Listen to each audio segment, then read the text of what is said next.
Olá, meus irmãos, que a graça do nosso Senhor seja com todos vocês. Hoje é quinta-feira, dia 3 de setembro de 2020. Para a nossa meditação de hoje, eu gostaria de iniciar lendo o texto que está na carta de Paulo aos Filipenses, capítulo 2, versículos 12 e 13.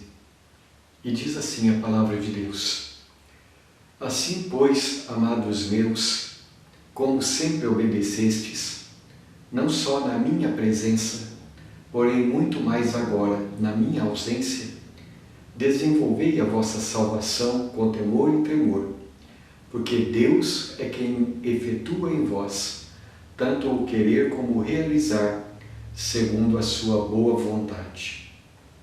Nós temos, em nossas meditações anteriores, considerado diversos textos da Palavra de Deus que nos ensinam a respeito da necessidade de arrependimento.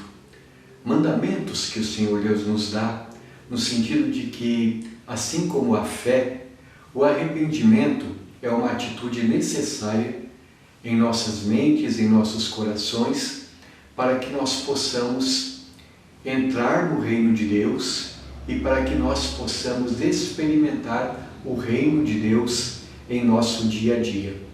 Assim como a fé e a santificação também, porque em outro lugar está escrito: sem santificação ninguém verá o Senhor.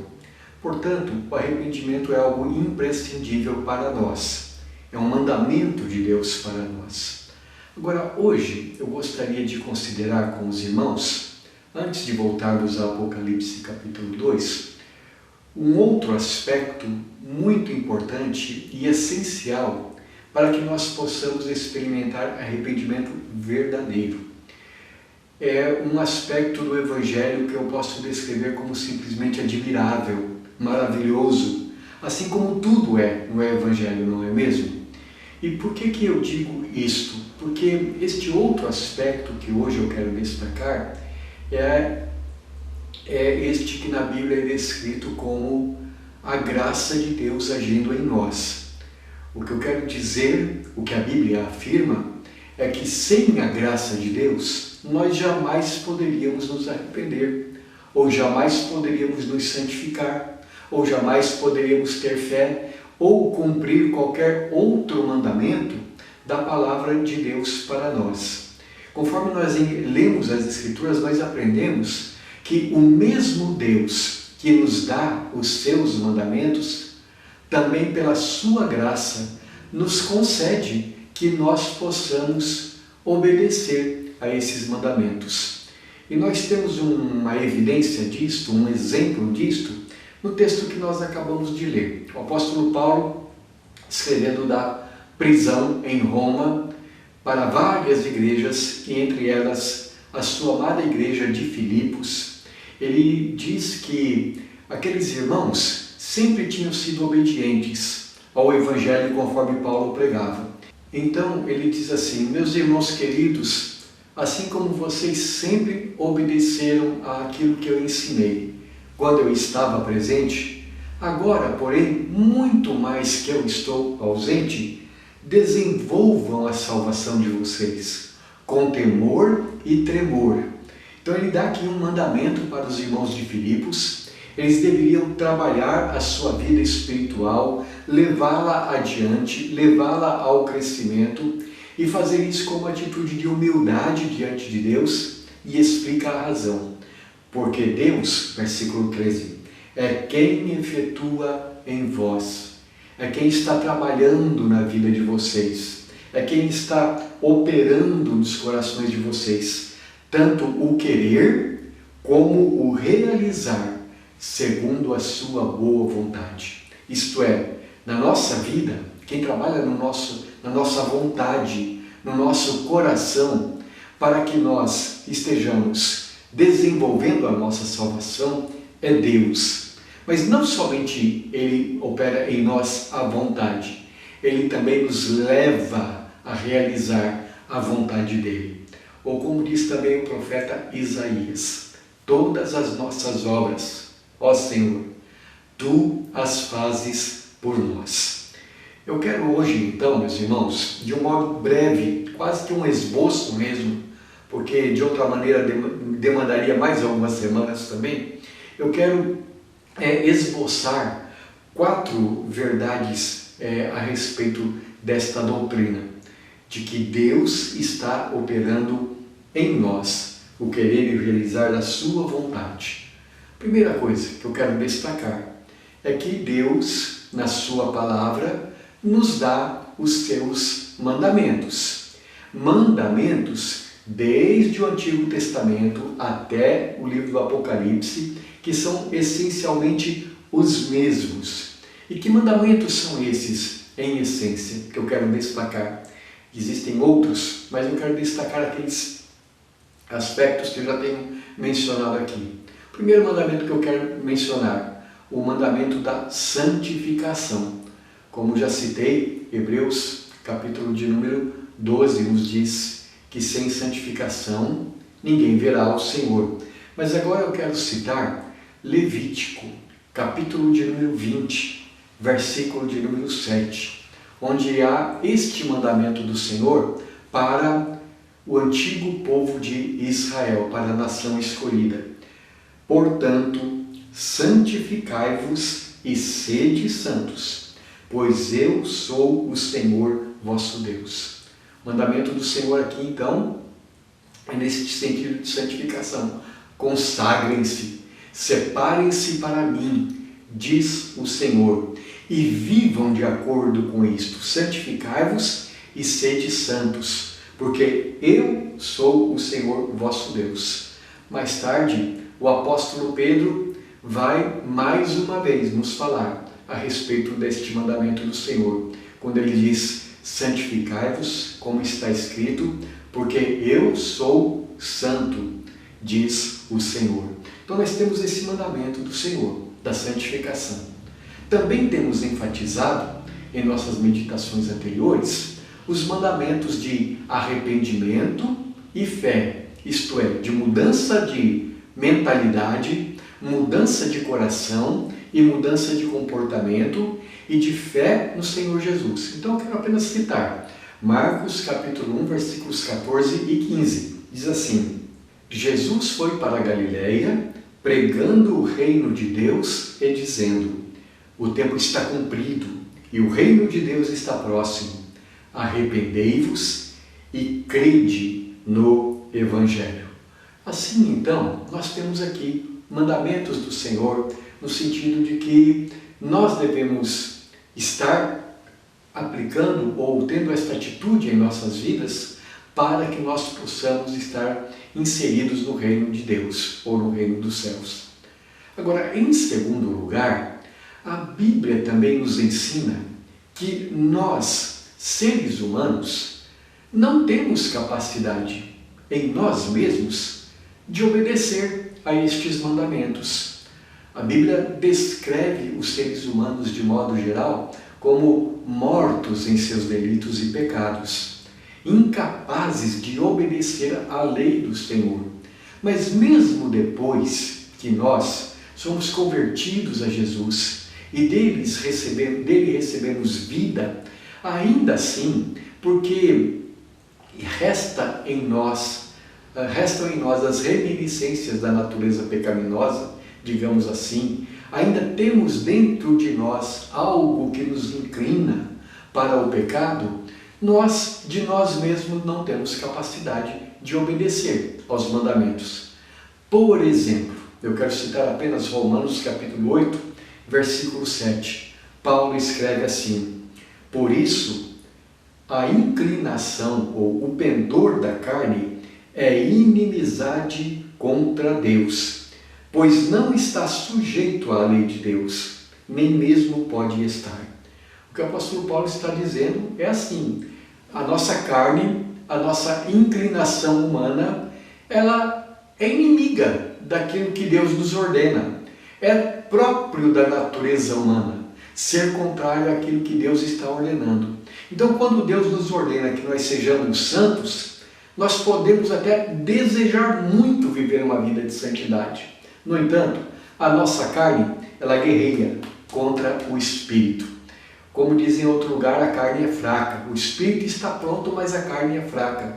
Ou como diz em Gálatas capítulo 6 também, o espírito luta contra a carne e a carne luta contra o espírito para que nós não façamos aquilo que desejamos. Quando Deus nos ordena arrependa-se dos seus pecados, a nossa tendência natural é amar o pecado, é fazer fazer o contrário daquilo que Deus ordena. Por isso, em Romanos capítulo 7, o apóstolo Paulo diz assim: o bem que eu desejo fazer eu não faço, o mal que eu não desejo, isso faço. Miserável homem que sou, quem me livrará do corpo desta morte? Esta, portanto, é a segunda verdade. Não temos a capacidade de nos arrepender por nós mesmos. Mas aqui é que está a graça de Deus. Aqui é que está o Evangelho. A boa notícia é que aquilo que nós não conseguimos fazer por nós mesmos, Deus faz. Aquilo que Ele ordena que nós façamos e que não conseguimos, Ele nos concede pela sua graça a capacidade de fazer. Então, você se lembra, agora há pouco nós lemos Levítico capítulo 20, versículo 7, onde Deus diz assim: portanto, santificai-vos e sede santos, pois eu sou o Senhor vosso Deus. Agora veja o que Deus diz no versículo seguinte, Levítico 20, versículo 8. Guardai os meus estatutos e cumpri-os. Eu sou o Senhor que vos santifico. Olha que coisa maravilhosa. Deus nos ordena ser santos, mas logo em seguida Ele diz: eu é quem santifico vocês. E é por isso que lá em Hebreus capítulo 10, naquela exposição maravilhosa a respeito da maneira como Jesus satisfez a vontade de Deus, cumprindo ali a sua justiça, satisfazendo ali o seu amor, o escritor diz assim: nesta vontade de Deus é que temos sido santificados mediante a oferta do corpo de Jesus Cristo, feita uma vez por todas. Nós não temos como nos santificar, mas Deus nos santifica por meio da cruz de Jesus Cristo, pelo agir do seu Espírito em nossas vidas, nós somos santificados. Da mesma forma, a Bíblia mostra para nós não temos em nós mesmos como ter fé, mas a graça de Deus diz assim, Efésios capítulo 2, versículos 8 e 9, porque pela graça sois salvos, mediante a fé, e isto não vem de vós, é dom de Deus, não de obras, para que ninguém se glorie.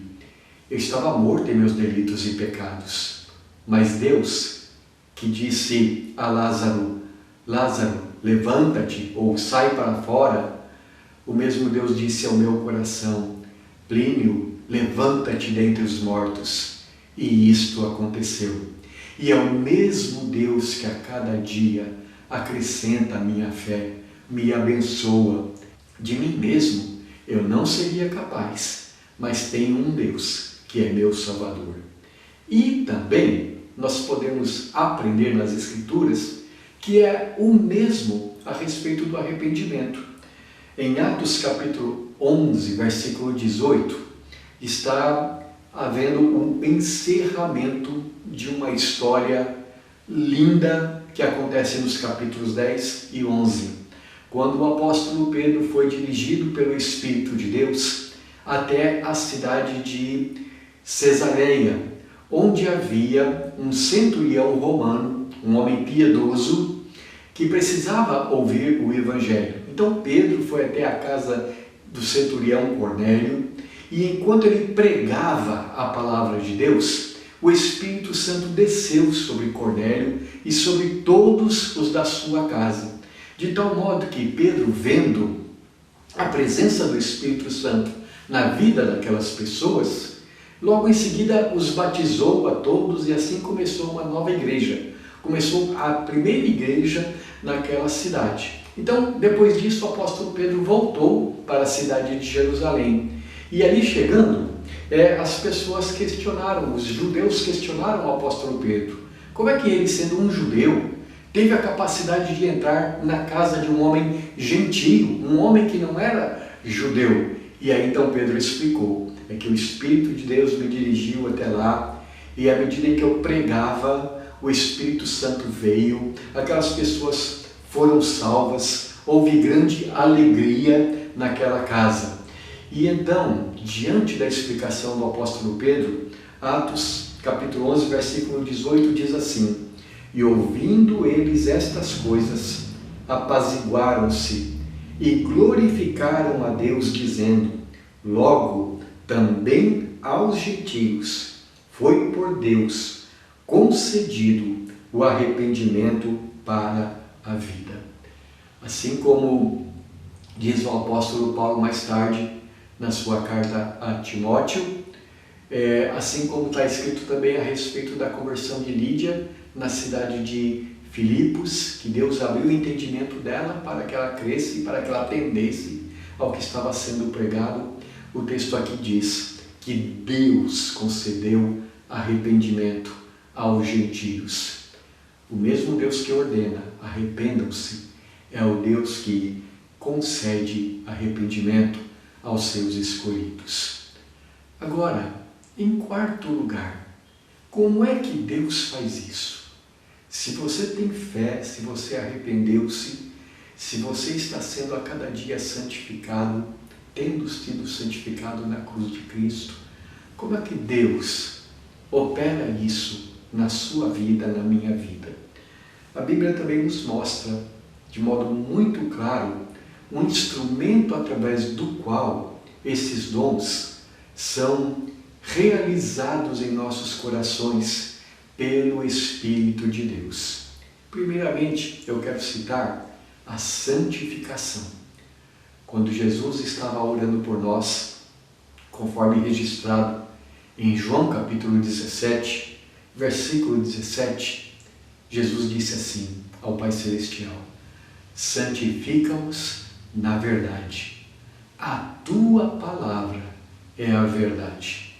E você sabe que quando o Senhor Jesus está falando sobre a palavra de Deus, Ele está falando sobre a Bíblia.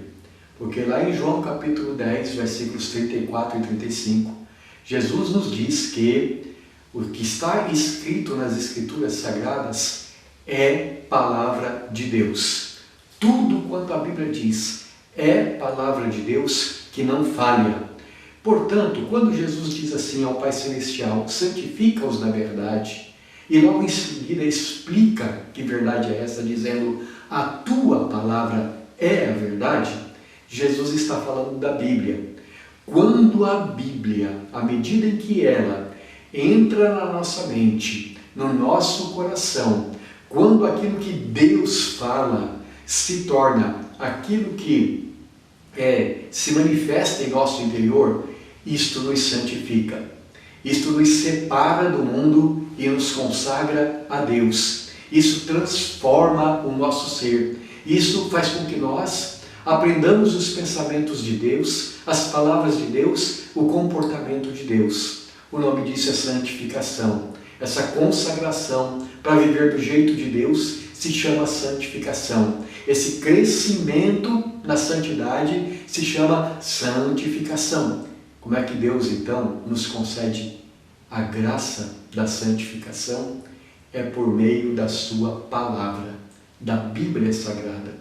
Ela é um instrumento que o Espírito Santo, que inspirou essas mesmas Escrituras, trabalha em nossas vidas. Em segundo lugar, vamos destacar o dom da fé. Romanos capítulo 10, versículo 17, diz assim: e assim a fé vem pela pregação, e a pregação pela palavra de Cristo. É outra maneira de se referir às Escrituras Sagradas. No contexto, o apóstolo Paulo está dizendo que para que as pessoas possam converter-se a Jesus, o Evangelho tem que ser pregado a elas. Portanto, como é que Deus que nos concede o dom da fé, opera em nossos corações essa fé que Ele ordena através das Escrituras Sagradas. É através das Escrituras que nós aprendemos a crer em Jesus e é através das Escrituras que dia a dia nós alimentamos a nossa fé para que ela se desenvolva, para que ela cresça, para que ela prevaleça nos tempos de tribulação, para que ela prevaleça contra as tentações, para que ela prevaleça neste mundo de dificuldades, nos quais passamos por muitas tribulações. Por último, como é que Deus nos concede o dom do arrependimento? Eu já citei o texto de Atos capítulo 11, versículo de número 28, onde está escrito que aos gentios foi por Deus concedido o arrependimento para a vida. Mas antes de Atos 11, 28, vem Atos capítulo 10 inteiro e Atos capítulo 11 também. Toda a história da conversão de Cornélio. E aconteceu assim: esse homem era um homem temente a Deus, era um gentio, que porém amava o Deus dos judeus, um homem piedoso, que costumava dar esmolas para os necessitados, ajudar as pessoas. Era um homem que tinha muito amor no coração. Porém, Cornélio não conhecia o Evangelho da salvação. E um dia ele teve uma visão, enquanto orava, ele teve uma visão dizendo que ele deveria enviar alguém até Jerusalém, pois lá havia um homem chamado Pedro e que diria a ele o que ele deveria fazer. Então, Cornélio obedeceu à visão. Enquanto isto, Deus também estava falando com o apóstolo Pedro e dizendo que ele deveria ir até a casa de Cornélio para pregar o Evangelho. Mas especificamente Deus deu a ele uma visão na qual ele começou a entender que não somente os judeus tinham sido purificados por Deus para conhecerem a Jesus, mas também os gentios. E então ele não foi desobediente ao mandado de Deus. Quando as pessoas chegaram na sua casa, chamando ele para ir até Cesareia, ele foi. Meio sem graça até, porque ele entendia que não convinha a um judeu entrar na casa de um gentio. Mas entrou, e ali ele começou a pregar a palavra. E quando ele pregou a palavra, então foi dado o arrependimento para a salvação à casa de Cornélio.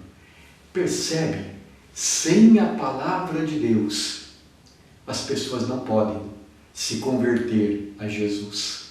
O Evangelho é o meio ordinário ordenado por Deus, através do qual as pessoas vêm à fé, vêm ao arrependimento, são santificadas. Portanto, você há de concordar comigo que o Evangelho é uma mensagem admirável, é uma mensagem sem igual, a graça de Deus manifestando-se na vida dos seus escolhidos. Diante disto, quais são as implicações para a nossa vida diária? A primeira, voltando lá ao texto básico da nossa meditação, o apóstolo Paulo diz assim: portanto, meus irmãos, assim como vocês sempre obedeceram na minha ausência, na minha presença e muito mais agora na minha ausência, desenvolvam a sua salvação com temor e tremor, sabendo que Deus é quem opera em vocês o querer e o realizar da sua vontade. Ou como diz em Romanos capítulo 2, é a bondade de Deus que nos conduz ao arrependimento. E sendo assim, diz o apóstolo Paulo, não fiquem parados, desenvolvam a salvação de vocês, levem ela adiante. Você percebe? O Evangelho nos fala das duas coisas, da graça de Deus agindo soberanamente, mas de nós respondendo à graça de Deus, nós agindo com responsabilidade. E o que nós devemos fazer então? Primeiro, nós precisamos reconhecer estas coisas como sendo a verdade. E eu creio que se você é crente em Jesus, você sabe disso, por experiência própria. Você diz isso de experiência própria. Você sabe que não foi a tua sabedoria que converteu você, foi a graça de Deus.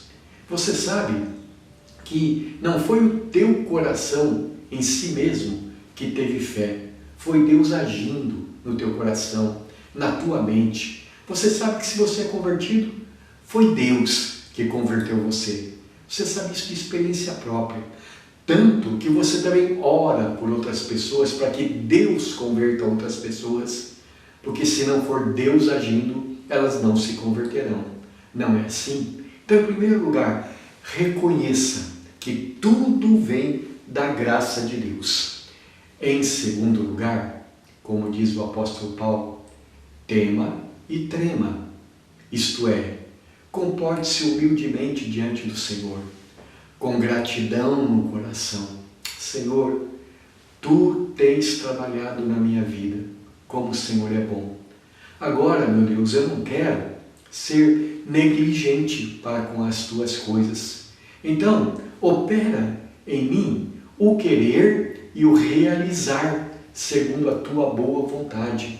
Trabalha no meu coração, Senhor, para que eu não seja negligente. Ajuda-me no meu dia a dia a fazer o Teu querer. Eu acho que aqui cabe muito bem duas orações que nós vemos no livro do profeta Jeremias. O primeiro deles a primeira passagem está em Jeremias capítulo 17, versículo 14. E Jeremias diz assim ao Senhor: cura-me, Senhor, e serei curado. Salva-me e serei salvo, porque Tu és o meu louvor.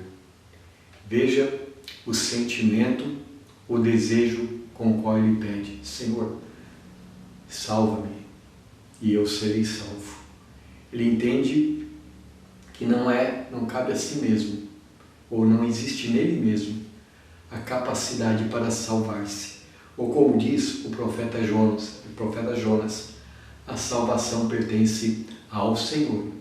E agora é uma oração dos lábios que ele coloca nos lábios dos efraimitas. Jeremias capítulo 31, versículos 18 e 19. Está escrito assim: bem ouvi que Efraim se queixava dizendo: castigaste-me e fui castigado como novilho ainda não domado. Converte-me e serei convertido, porque Tu és o Senhor meu Deus. Na verdade, depois que me converti, arrependi-me. Depois que fui instruído, bati no peito, fiquei envergonhado, confuso, porque levei o opróbrio da minha mocidade. Converte-me e serei convertido. Depois que me converti, arrependi-me. Sim, é Deus quem opera isso em nós. Portanto, peçamos que dia a dia Ele nos acrescente a fé, como os discípulos solicitaram a Jesus. Peçamos que dia a dia o Senhor nos converta dos nossos maus caminhos, que Ele tire de nós os pensamentos errados, os desejos errados, transforme nossa mente e nosso coração, que Ele nos santifique. Peçamos isso com humildade, com desejo, pois Jesus falou: bem-aventurados os que têm fome e sede de justiça, porque serão fartos. Não usemos essa doutrina como desculpa para dizer: eu não me santifico porque Deus não trabalha em mim. Não, nós temos uma responsabilidade de buscar o Senhor com humildade, buscar ao Senhor com reverência, com santo temor, com santa confiança de que Deus opera em nós o querer e o realizar da sua vontade. Vamos orar, meus irmãos. Santo Pai Celestial, Bendito seja o teu nome, pelo teu maravilhoso Evangelho. Bendito seja o teu nome, porque quando dizemos que tu és Deus Salvador, podemos dizer isto com toda a propriedade. Tão perdidos estávamos, tão incapacitados estávamos, mortos estávamos, mas o Senhor nos tirou da morte. O Senhor nos tirou do império das trevas, mediante o teu Espírito falando pela palavra inspirada, mediante o Evangelho, o Senhor nos deu vida. Ó Deus, que nós a cada dia correspondamos ao teu amor por nós. Que nós a cada dia, uma vez que estamos vivos, nos alimentemos da tua palavra, porque a tua palavra é viva, porque a tua palavra é vida, porque ela nos alimenta a alma. E assim, Senhor, nos alimentando, cresçamos na fé, cresçamos em santificação. A cada dia a nossa mente seja transformada e assim nós estejamos vivendo em comunhão contigo. Por Cristo Jesus, nosso Senhor. Amém. Que a graça de nosso Senhor Jesus Cristo, o amor de Deus, o nosso Pai, e a comunhão do Espírito Santo sejam com todos vocês, meus irmãos, hoje e para sempre. Amém.